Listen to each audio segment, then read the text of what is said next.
So Mum, tell me, what is a pearl? How is it formed? So the pearl is the reaction that an oyster or a mussel has to an introduction of a foreign body into it. So it's self-preservation.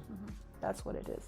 And there's cultured and natural pearls. What's the difference there? So a cultured pearl is born in a farm and a natural pearl is born in the wild, and the chances of finding it are 1 to 3 in 5,000 oysters. Wow. So really very difficult. And what colours come in pearls? Lots of different colours. Most people think pearls are white. Is that wrong? That's wrong. Pearls come in all kinds of colors. You have freshwater pearls, which can be pink, purple, white, peach. They're treated into black and gray, and then they can be dyed. I like the copper ones. I don't like any of the other dyed colors. Whereas seawater pearls can come in whatever colors their shell, their nacre of their shell is in. And there is also freshwater and seawater pearls, is that right? What's the difference there? So the difference in a freshwater pearl, that it's born in a mussel, in a river, slow moving river, or a lagoon, lake, and a seawater pearl comes from an oyster, and it is brought up in bays or in very secluded sea waters. And they look different. They look different in that a freshwater pearl tends to have a more talcumy luster, and a seawater pearl has a crisper, clearer luster. And the price range, what would be a more expensive pearl and a cheaper pearl? So the most expensive pearls are natural pearls because they're a fluke of nature. And then we would have the South Sea pearls because they need a lot of infrastructure for their farms. Tahitian pearls, Akoya pearls. I'm giving them to you in the order of their worth. And then we have freshwater pearls because a mussel can produce 3 generations and anything between 1 and 120 pearls in its lifetime. Wow, cool. So Mama, tell me, are these South Sea pearls? Yeah, these are South Sea pearls, and they come from the white-lipped oyster or the gold-lipped oyster, a bit like this shell. You can see it's got gold on the end, and the white-lipped oyster will produce white South Sea pearls, which have like a pink or pink or even a cool overtone, whereas a gold-lipped oyster will produce gold South Sea pearls or even deeper gold. Wanting to ask that question, which is, you're really famous for pairing colours of pearls with people. So my colour is like a darker green colour or a grey colour, the ones that I'm wearing now.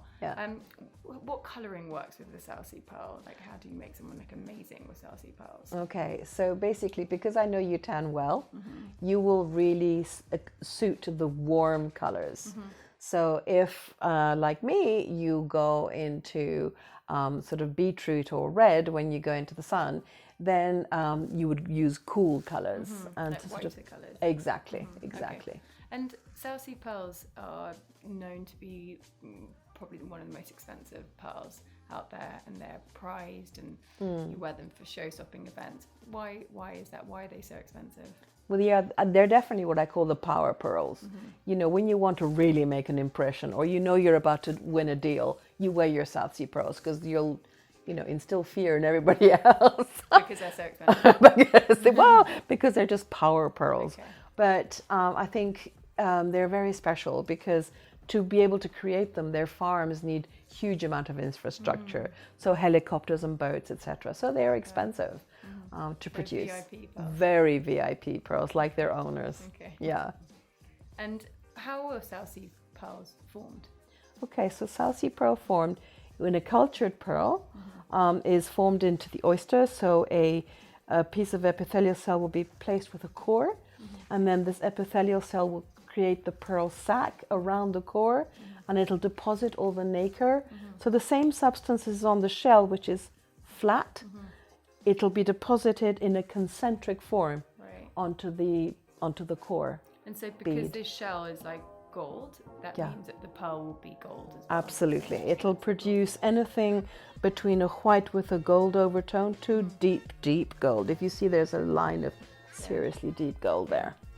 So for a South Sea pearl, what's the best way to style it? What colouring is good? How would you wear it? We'd love that advice. Okay, so for South Sea pearls, it depends not only on your colouring, which will determine the colour or the overtone of the pearl, but also on your features.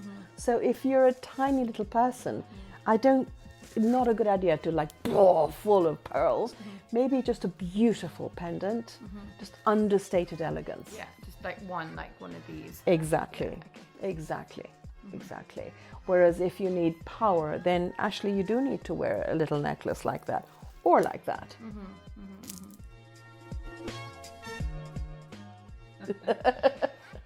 So Mum, would love to know about Tahitian pearls. They're my favourite. I love the dark, sexy, sultry colours of them. So how is a Tahitian pearl formed?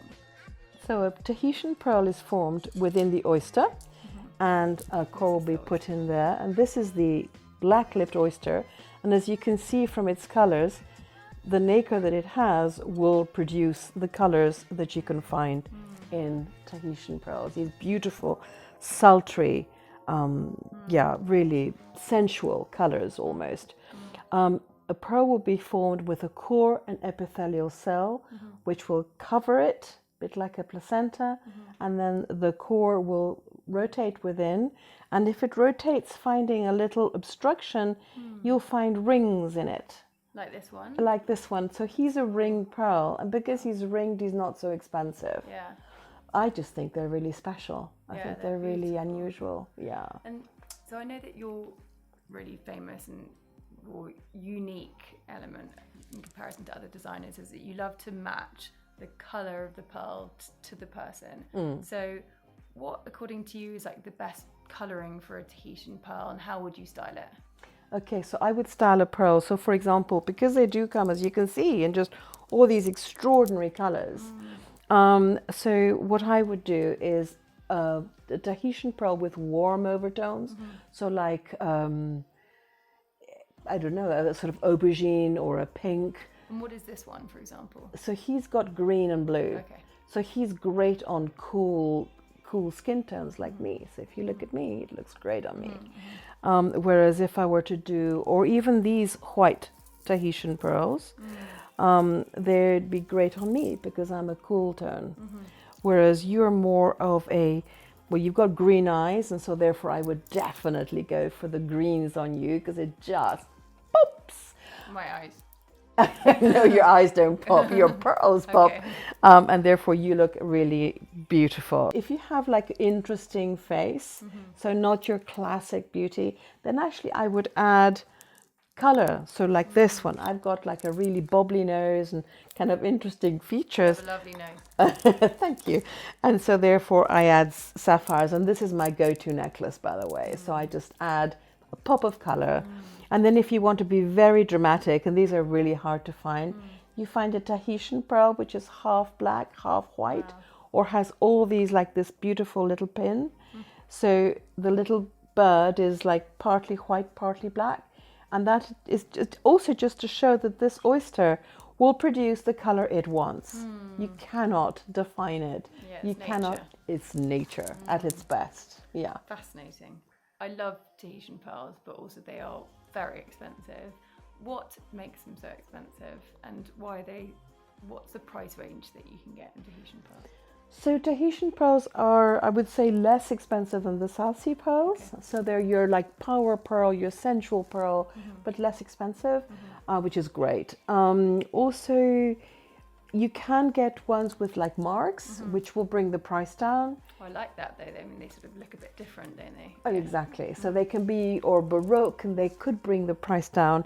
I think it's just a question of finding the right pearl for you. And again, you could use it just in a simple pendant. So it speaks volumes, and yet a single pendant on silver, you could wear a pearl. It still has the same effect. Here you've got Tahitian pearls and loads of different colours. Yeah. What are the different colours that Tahitians produce? Okay, so Tahitians come, as you can see, in white, from white to deep, deep black through exactly, that's a greeny one, or greeny, or even pinky, purpley that I'm wearing. But every color will always have a gray overtone, and that's how you know it's a Tahitian. Interesting. So Mama, the necklace that you're wearing, that's an Akoya pearl, is that right? It is an I've never heard Akoya of Akoya pearls. They're not as famous as the other ones. Can you explain what is an Akoya pearl and how is it formed? Yeah, so an Akoya pearl is actually what you and I would have thought when we talked about twin satin pearls. It's just we never called them Granny's Akoya pearls, pearls, Granny's pearls, Yeah. bingo. How are they made? So they're made in an oyster, and here you can see an oyster. He's 1 year old, and he'd need to be 3 years old before he could start a pearl. That's how Akoya pearls are made. They've got a little bead in the middle, which is covered with epithelial cells, like a pearl sac placenta. They just deposit the nacre onto the pearl. So Akoya pearls, what colours do they come in? So a Akoya pearl will come anything, well, in natural state, blue That's with the natural pink. colour? That's the natural color of an Akoya pearl, which we hardly see on the market amazing. because people don't understand it.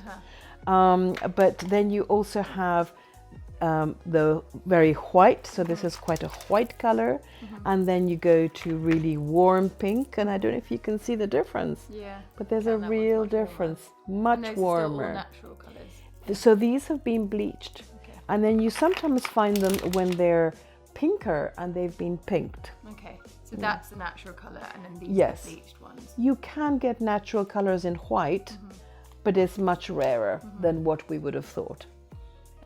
So Mum, with the Akoya pearls, are they expensive? What's the price range involved? So they're not expensive for what they are. There's a huge amount of man hours involved in keeping the oysters happy, keeping the pearls happy. There's also a lot of man hours involved in matching the rows. So matching a row in the same color is super skilled. What do you mean by matching a row? So matching a row is, for example, making sure that all the pearls have the same overtone. So be they white with a cool overtone, or be they warm. So that is quite an art. So does that mean that Akoya pearls are expensive or not so expensive? Well, they're one oyster, one pearl. Okay. So yes, they are on the more expensive side of the pearl fresh world. water would be cheaper, but it's Way actually would be cheaper. more expensive. Yeah, Okay. exactly.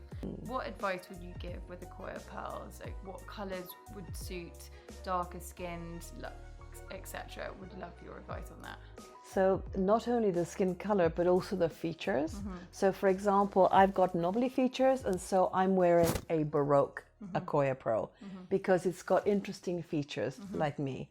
Whereas if I were a perfectly symmetrically face like you've got a beautiful symmetric face, so then you would look fantastic in these round pearls. And because you tan well, I would wear the warmer tone pearls, which those are, as opposed to the white tones, because if you look, the white tones on you will look a very kind of, you see them before we see you. Too sharp, whereas the warm ones, we actually see you That's interesting. as one reading, and the pearls are not fighting with you, they're actually fighting for you. So these are my friends. Absolutely. Interesting. I love these designs. They're so simple, but they have a pop of colour. And these are called rainbow lipped pearls. And so yes, they are called rainbow pearls, and they come from the rainbow lipped oyster, which also called butterfly oyster, because if you look at it can look like a butterfly. And they're just so beautiful. They come from Panama and Mexico, where I come from. Very exotic. Very. What colours? The rainbow suggests they come in all kinds of colours. So what colours do you? Exactly. So for example, even if you see these lovely earrings, so they're super green, Yeah, but gorgeous. all their colors will be in a pastel tone. So you'll never have black or bright pink or bright red. You will always have some kind of sort of gentle pastel shade of whatever color. They're really elegant, very beauty enhancing. I would Yes, imagine. absolutely. And again, the luster of the pearls, their glow will glow on you. So like I'm wearing this one, and he's a little bit pink, I think. And so he sort of makes me look It's really lovely. gently glowing.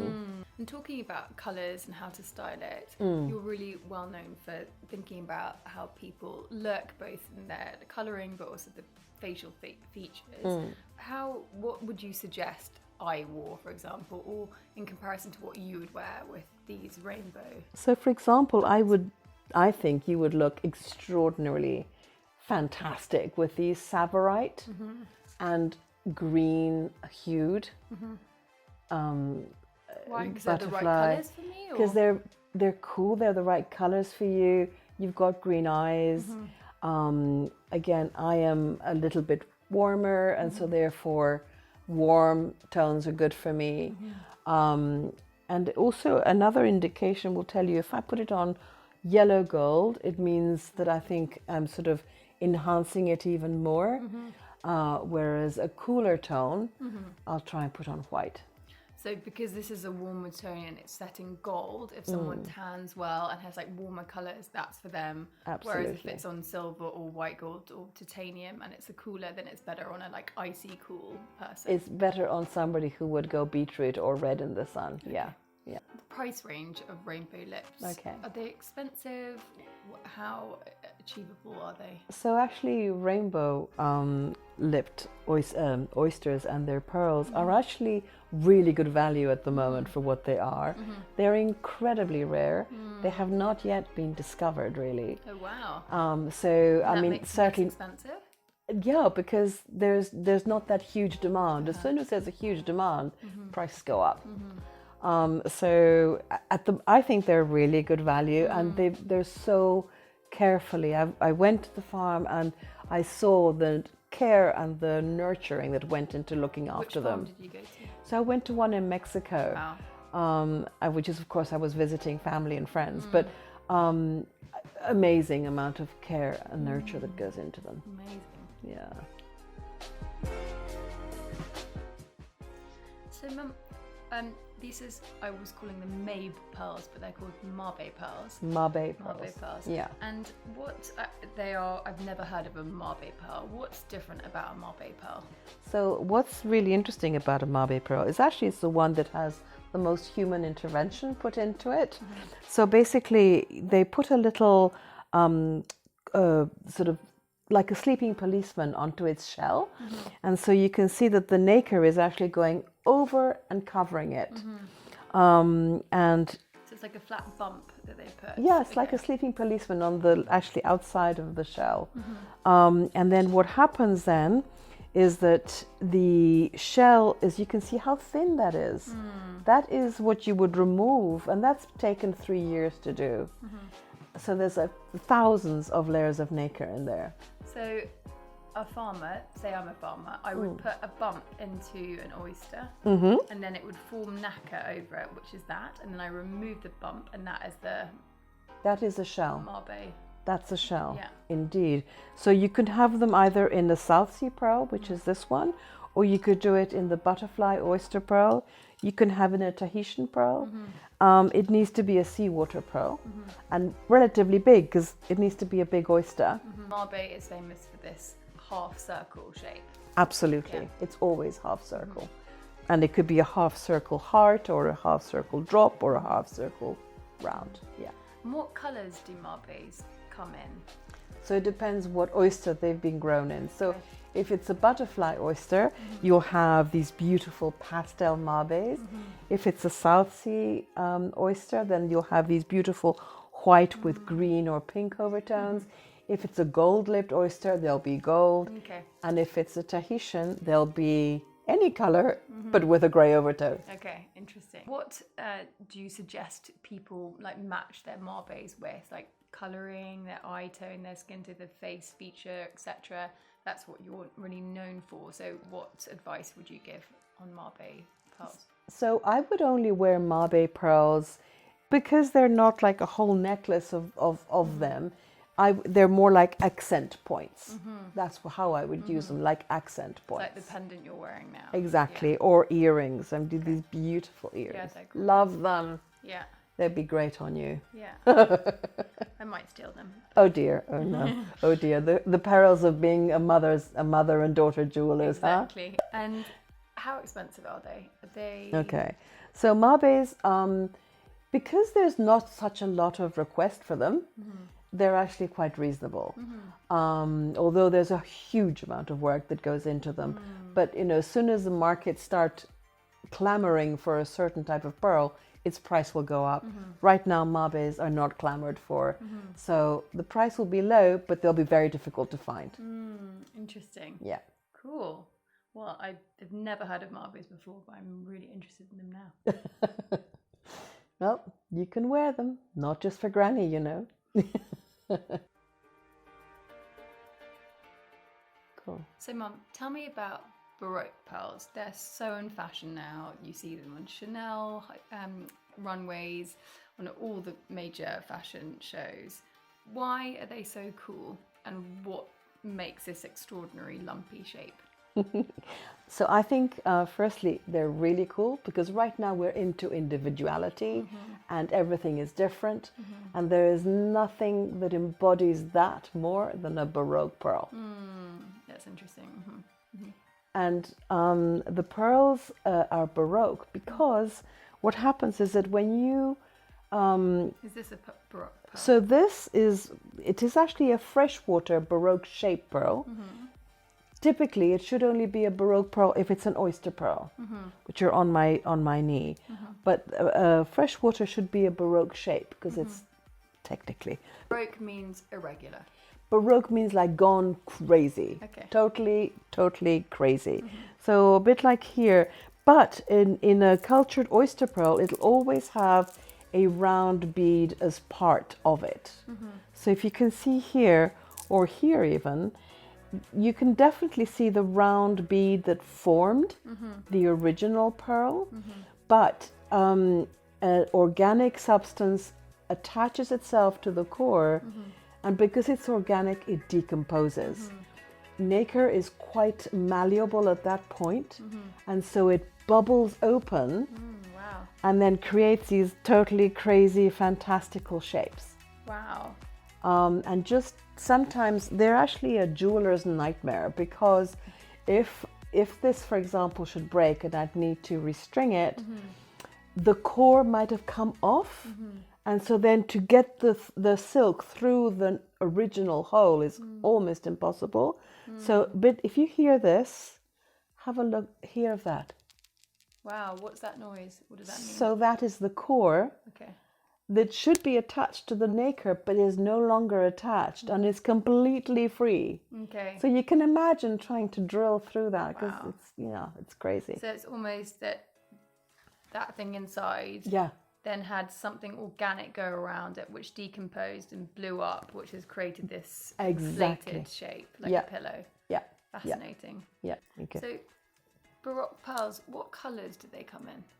So Baroque pearls can come in any color.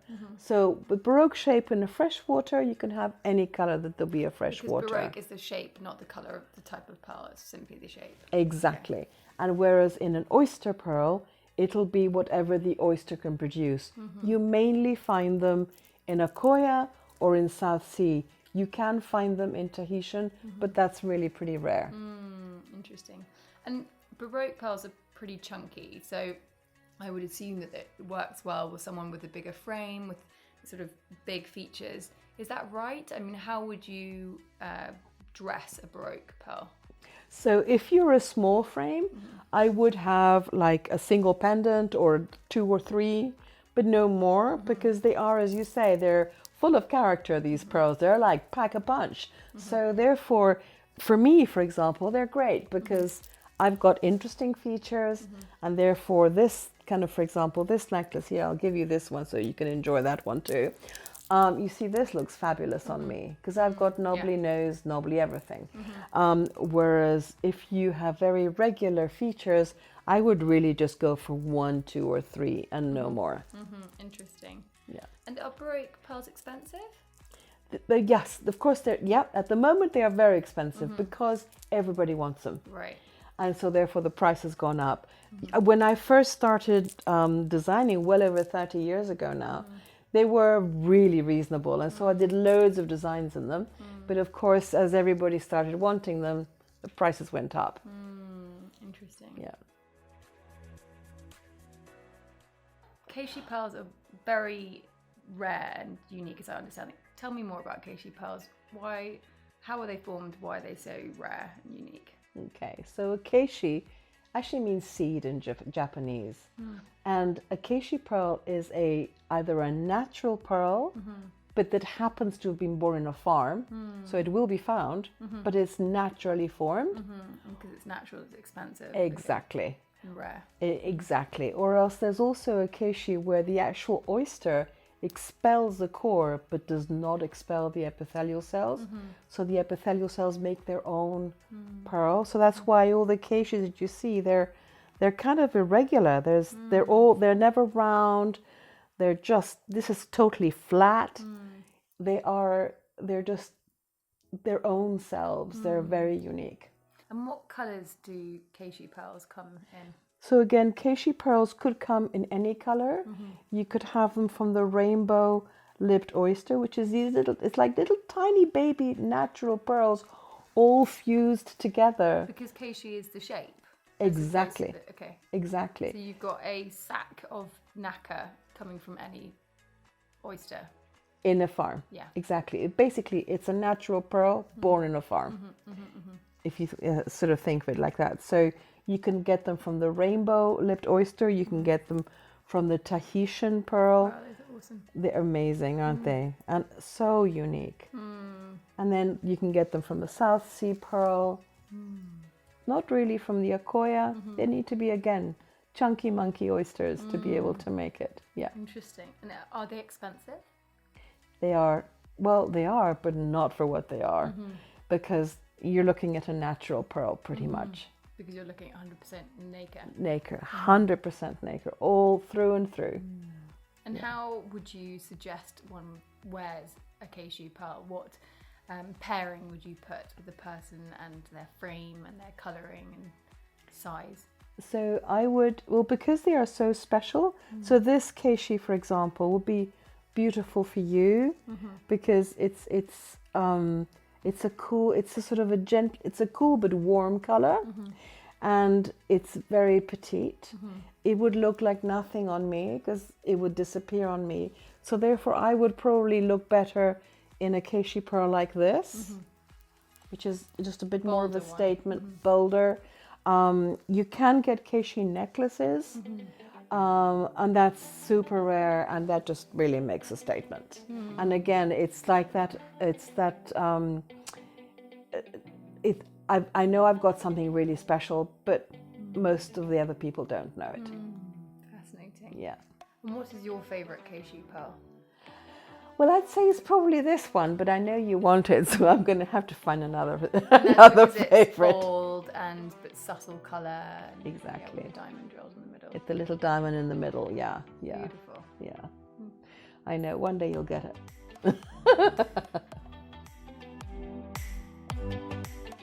So tell me about freshwater pearls. I hear that there's an amazing backstory to them. Yeah. So when pearls started to be cultured with Mr. Mikimoto for seawater, there was another Japanese gentleman called Masayo Fujiya who wanted to create pearls for everybody. And so basically he started trying to culture in the freshwater pearl mussel the pearls. So he put in the bead and he put in the epithelial cell and they all died except where the person had forgotten to put the bead in. So that's why we found out that freshwater pearls are originally started to be cultured in free form. So for example, this is a freshwater pearl These are freshwater pearls, so totally free from, there's no So bead no in bead, there, okay. no bead, exactly. And so he managed to make pearls accessible and cheaper for everyone to Correct. buy through a freshwater. Exactly. And Exactly. So can you explain how a freshwater pearl is formed? Yeah. So a freshwater pearl is formed, again, the oysters, the mussels that produce freshwater pearls have got two sides.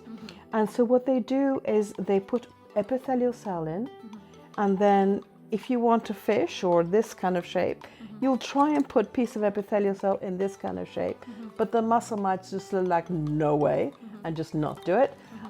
You can also have crosses, and again, this is unusual because you put two pieces of epithelial cell and just hope that the mussel is relaxed enough to be able to do it. Otherwise, everything will be moved and you'll get something like that or something like a different shape. So the pearl substance will grow onto the epithelial cell, and that is your freshwater pearl. So, and they usually have like a little hole in the middle, which is where the organic stuff is actually decomposed. So explaining all this, I know that freshwater pearls are less expensive than South Sea Tahitian pearls. Why is that? Because the process still sounds very complicated. It is, and the reason why they're more accessible is because you have two sides to the shell. Each side can produce its pearl, and as you can see here, there's lots of little pearls being formed. Okay. So you can get anything between 6 to 120 pearls per mussel, as opposed to one in an oyster. So one Tahitian pearl, one South Sea pearl, potentially, whereas in the freshwater you get way more, and that's why it's less expensive. Okay. Because they do 3 generations also. Yeah. And what colours do freshwater pearls come in? So it seems like you they come can in see colour. every color possible to mankind. So you've got white pearls, you've got peach pearls, which are here, I think. They're the little round ones. There you go. So these are peach pearls. So naturally forming pearls are peach, white, pink to plum pink. And then you get copper. I know. Well, the copper ones, they are dyed. So they're boiled in a dye for a week. Wow. I know, it takes quite a lot of time, and they're boiled to my specification, and they look like Chinese lacquer to me. So you also get these beautiful pink pearls. And that's all natural, the pink. It's all natural. So everything you just see from here, apart from the copper, that's all a natural color. Whereas in fact, the gray ones are treated. So they start off life as a peach pearl, and then they'll put them into a bath of silver nitrate, and over 3 weeks they will slowly turn into gray right the way through. Wow. And then in order to make peacock black, you start off with your deep plum pearl, and then over 3 weeks they will turn into black, peacock black. And the big sort of marker of a freshwater pearl that has been treated is kind of like this petrol sheen. You've got like this huge rainbow of colors that comes off it. As you can see, these are all, it's like dove gray and peacock black. You see this massive sheen. And even though these pearls are being dyed, are they still good value? Are they still precious? I suppose sometimes I relate being dyed is lowering the value. Yeah, okay. So they are, because of the process that's had to go through them. And again, you can find dyed pearls in lime green and shocking pink. I don't ever use them because I don't think they're particularly beautiful. But in America, this treatment is also called a dye, but in Europe and in England, it's called a treatment. And I think you will agree with me that this beautiful petrol sheen renders them very beautiful. And the only reason why I have these dyed pearls is because to me they look like Chinese lacquer. It's a very specific, yeah, it's not just kind of cheap. And also because in order to get a nice pearl out, you have to put a nice pearl in. So you can't just put the rubbish and dye it, which is what people might do. You have to have a good pearl. Otherwise it's going to be, why waste your energy and your resources? And with freshwater pearls, how would you style them? What colours would you put with me, with you, what shapes, etc., to really make me pop, which is what you're known for? Okay, so for example, for you, I would love to wear, you could wear all through the colors, but for example, for the white side, I would go for a warm white for you, rather than a cool white for me. Within the pinks, I would go for a good peach for you, wherever that is. He keeps on disappearing. But I would do for a peach for you, and I would do like a plum pink for me, because it's warmer. Here you go, this is a beautiful peach. Look at this color on you. Fantastic, no? And then you've got the gray. I'd always think a gray with sort of green cool overtones for you, and a gray with much stronger overtones for me. And then in black, well, black, you can just, to be honest, black is an all-rounder. It's a little bit like white. It's your building block. Fascinating. Thanks, Ma. You're welcome.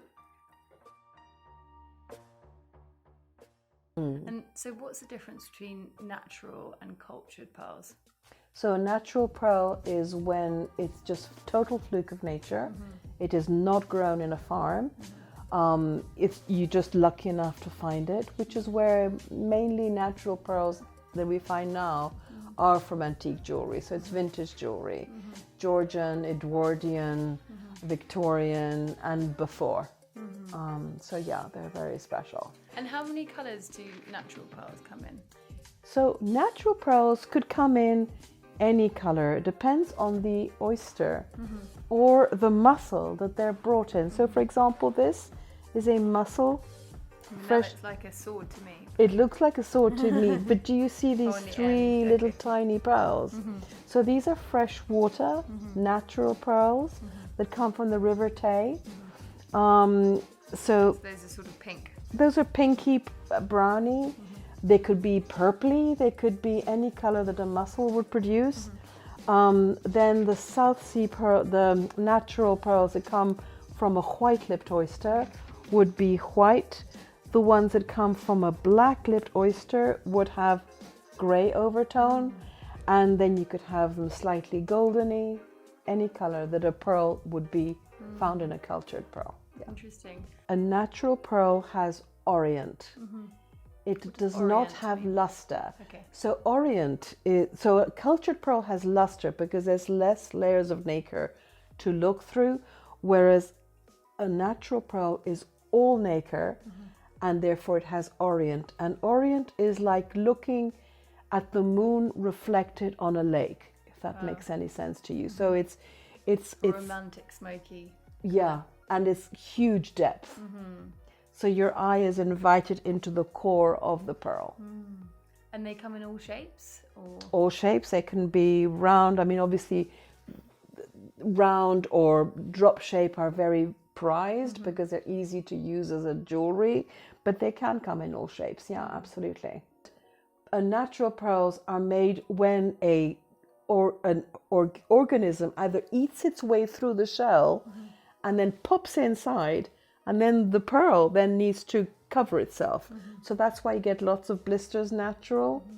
Whereas with a natural pearl in a shape like this, it would have meant that something actually went through the oyster, sliced through the epithelial cell, taking epithelial cells with it into the body, and then it started producing. So really rare. So Mum, tell me about natural pearls. They are the rarest, most expensive, as I understand. Yes. So why are they so special? So natural pearl is a fluke of nature. It is when an oyster or a mussel is attacked naturally. It protects itself, it doesn't die, and it creates a pearl. And so that makes them incredibly expensive because they're so rare. Yeah, so that would make them very expensive and rare because you'd only be able to find 1 to 3 pearls per 5,000 oysters. Wow.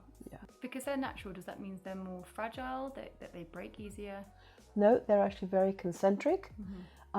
structurally concentric and very strong. You can actually stamp on it and you wouldn't be able to break it because the structure is so solid. I hear there's this famous natural pearl called La Pellegrina, is that right? Can you tell us its story? That's right. So La Pellegrina was found by a slave. He was given his freedom when he found it. It then went through many royal families. And then eventually, probably the most famous recent owner was Elizabeth Taylor. It was bought for her by Richard Burton, and then it recently went back into the auctions, and it was sold for millions to an undisclosed buyer. Wow, interesting. And natural pearls, how would you style them? How would I wear them, and how would you wear them? So because they're very special, it's like such a fluke of nature. I would just tend to wear one. So like this pin or like this, it's just one as an accent point. And I hear that they're more expensive than diamonds. I mean, people hear of diamonds being a girl's best friend, but natural pearls are more important, is that right? So natural pearls by carat weight are the same price as a diamond. But originally they were prized way beyond diamonds because they were born naturally beautiful. Fascinating. So Mum, tell me, why do you love pearls? And why did you set up Common Douglas Pearls? I love pearls because to me they are the girl's best friend. Because to wear them, I'm fooling your eye into thinking that I'm looking better than I am. It's like the instant facelift with no pain. It never goes off. It'll always be beautiful. And if you choose the right color of pearl for you, it'll give you a lifetime worth of pleasure. And how did you set up Common Douglas Pearls? So I set it up. I had lived in the Far East, and then I came back to England, and I wanted to do something different and special. And I was able to start from very small beginnings and just grow it very, very gently.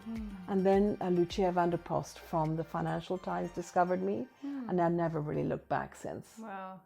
And what's been the best moment in your career? So I think I'm so lucky, I'm so lucky. I love to see somebody wear the pearls that really suits them and just see that kind of attitude change that they do. And they do it totally unconsciously. So just to see somebody see themselves in a new light and say, God, I really look good now. That's just amazing. And I get to see that a lot, which is fantastic. Perfect. And what's been the worst moment in your career? I think when we had the armed robbery, it was shocking. I couldn't believe that somebody would want to take my lifetime's worth of work.